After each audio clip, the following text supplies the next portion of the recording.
So welcome to a very special episode. This is episode 2 of The Public. What I want you to do is, before I start, if you liked the previous video, I want you to like, share, subscribe. You'll find all the links below. Today I'm joined by 2 special guests. The man G-Man. He doesn't like it when you call him G-Man, so call him G. Call me whatever you call me. And we have a recurring guest, Mr. Omar B. When I first started this, I had 135 followers. Nothing. I didn't know what I was doing. I didn't have any direction. I was confused. I was ambitious. This is my passion. This is my dream. I love this. Never done anything like this before. And straight from the get-go, the people that do support me, and I'm very thankful and grateful for that. But straight from the beginning, Ghitany right here would constantly send me messages, making me feel positive, giving me advice, sending me links, showing me what I can be doing different, what I can be doing better, how to improve, how not to, and he didn't even have to. And I've known him for a long time now, but we haven't talked for years. By starting my new profile, it helped us reconnect, and it was just pure luck on my side. Through all that, all I was doing was thinking about myself. How am I gonna grow? How am I gonna give out my message? I forgot to take a second and ask him how he's doing, what's going on in his life.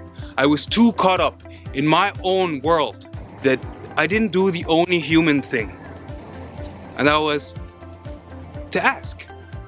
Sometimes in life you have to step back. We talked about positivity the other day, but today try to step back and try to really talk to the people that you care about. Talk to the people that you love. Really ask them what's going on in their lives. So let this episode start. So I just wanted to thank you, man, for having the courage to come here and share your story with us. You gave me that courage, man. I'm serious. Like, I've been through a lot through the past year or so, and I never really had the courage just to spit it all out. But you gave me the courage to do that, and I'm thankful for it. It's more like therapy to me, to be honest, and to share with other people that have been through the same experience, or just like the day-to-day life struggles. There's a beauty in the struggle, man, they say. At the end of March 2018, I started feeling pain in my shoulder, pain in my knees, my wrists. I've been wrongly diagnosed for like a month or 2 with viral infections and nervous problems and so on and so forth. Each diagnosis came with its own medications or list of medications with their side effects and everything. Totally messed me up for a good 2 months. I met this doctor by coincidence, and apparently he was the specialist in all that stuff. It's called polymyositis, basically. It's an autoimmune disease that basically your body attacks your muscles. I literally had no muscles throughout my whole body. I lost a good like 20 kilograms in a few weeks. Day-to-day life basically stopped. Like, I couldn't walk, I couldn't get up 2 or 3 steps of stairs. I couldn't open up a bottle of water. I couldn't pull a tissue out the box, and it was a huge struggle. Like, I couldn't lift my arms up, I couldn't drive, I couldn't do nothing. Life suddenly just stopped. And that was the whole thing. That was basically what happened. Life stopped. I didn't know what was going on. Every day was just worse. I was scared to go to sleep because I know I'll wake up the next day even worse. Your life just flashes right in front of your eyes day by day, just thinking, like, why did this happen to me? Like what's going on? Is this the end of it? When was the first time you shared anything with anyone, and why? Now, to be honest. Now, because it's almost over. It's been a year now. I've been under heavy medication for the past year. Like, at the beginning, I used to take, like, I know exaggeration, around 25, 26 pills a day for a few months, and I've been dosing down. I've been constant now for a while. And I finally got the green light on the 16th of May. 16th of May 2018 was the day of my diagnosis. I started getting sick around the 27th, 26th of March 2018. All that time was the wrong diagnosis part, and the messed up treatments was a good month and a half, or almost 2 months. Eventually, I meant to have my last blood test on the 16th of May 2019. And I'm glad everything's back to normal. You should have seen my blood tests. I can send you some blood tests, some blood analysis. You show it to them, they'll be surprised. I'll be shocked. Yeah. I'll probably see numbers I've never seen in my life. Yeah. All the things that we all take for granted, you start to appreciate all of that. You start to appreciate being able to walk, and just being able to sit here is a blessing to me. Oh, look at you right now, man. You're standing and walking around. We're on a beach. We're chilling. I'm glad to be here. You know, I'm glad to be here. Truly am. I always knew I'll be back to a normal me, a better me, in fact. Like, I'm not the type of guy that complains too much. When you get like a flu or like a cough or something, I don't like to take medicines. I hate antibiotics. I hate medicines in general. 2-year treatment, heavy medications, with all their side effects and so on. But just knowing that I'll be living with this for 2 years, that was the shock of my life, basically. It was the biggest obstacle in my life, hands down. Of course it was. And I made it through. This is like, I'm proud of myself. I'm proud of everything I've done. I'm thankful for everybody that supported me.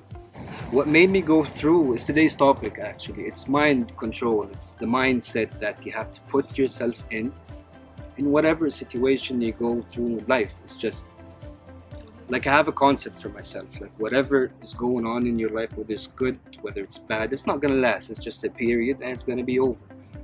So 100%. I always give that advice to my friends. If you're happy about something, don't be too happy for too long. It's gonna be over soon.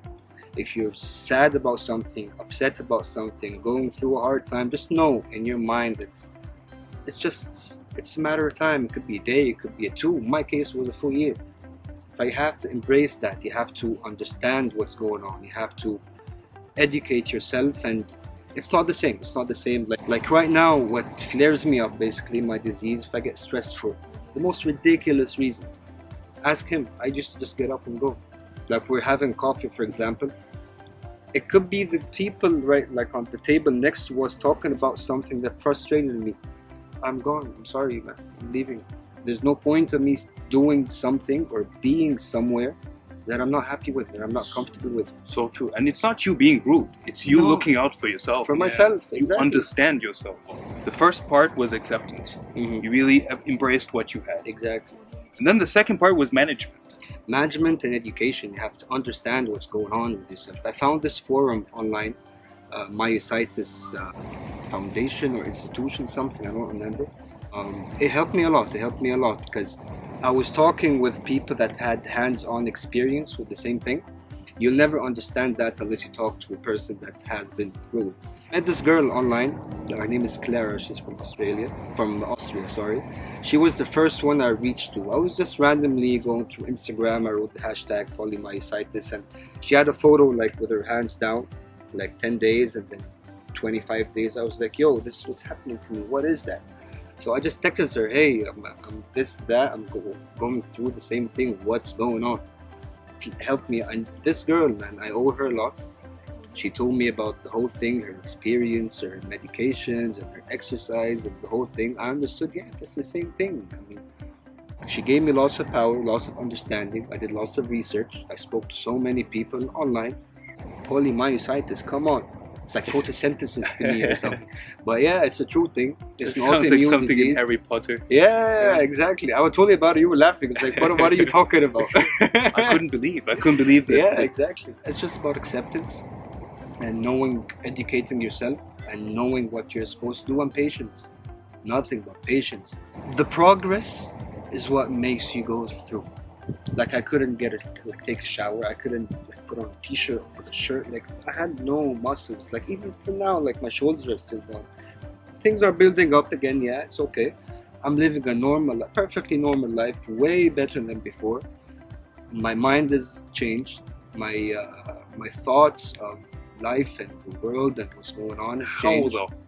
In what way? Bird's view, you can say.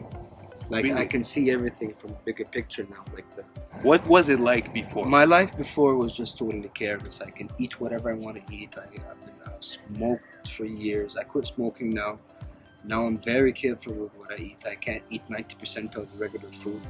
I was just telling you, I haven't had shawarma in like a year, man. We're Arabs. We take shawarma right to the vein. You understand that? So I can eat. I don't eat that. I don't eat many foods, man, because of the medicines and their side effects and all. They messed up my stomach. So my diet is very strict. It's mainly boiled stuff and chicken and eggs and tuna. That's it. Really, I'm not interested in food. I just eat to live, basically. Food is not an enjoyment for me anymore. Sometimes I'm scared to eat because I know if I eat this, it'll mess me up. That causes lots of problems with my family at home. They cook all that stuff and I'm sorry. Come on, what did I cook this for? Us Arab, just to give some context, please. Yeah. Give some context about Arab family cooking. Yeah, that's pretty much how we express love. It's by feeding each other. Yeah, exactly. Force feeding each other. That's what got me fat in the first place. Let me tell you this. I was 128 kilograms before this all started. Wow. Yeah, now I'm 87. Summer shredding lifestyle, man. That's what you're living. I'm almost there. Usually people that are close to you, they tend to be very scared for your well-being, so they tend to react in different ways that might actually harm you, not benefit you. So what advice would you give people on how to support someone in that situation? Wonderful. Do you give more space? Is there certain words you don't like hearing, or certain sentences maybe that don't mean much, or certain sentence you'd like to hear more? You know, the most thing that frustrated me during that time is people ask me how I'm feeling. Wow. I don't know how I'm feeling. That's usually the first question you ask. This is what I hate. This is the reason I didn't like most people that I know are calling me to ask. I'm thankful for that. But sometimes you're just not in the mood for someone to ask you how are you feeling, how are you doing, and for you just to answer that question, you keep thinking about what's going on. I don't want to think about that. I'm just dealing with things right now. I don't want to think about the past. The past is the past. I'm just trying to stay alive. Am I doing good? You're doing amazing, man. Wallah. What are you saying, man? Your health is the most important thing in your life. 100%. Hands down. Yeah. And it's the only thing that once it's lost, you never get back. You can lose a friend, but you can get it back again. He's there. You can end a relationship, you'll get into another one, if not the same one again. But your health, man, if it's gone, it's gone. It means a lot. So that's why you have to take care of your health. That's your priority. If you're in bad shape or in bad health, everything else, like me, I decided to stop everything that was going on and just focus on that one thing. Once this is over, I know everything will get back to normal.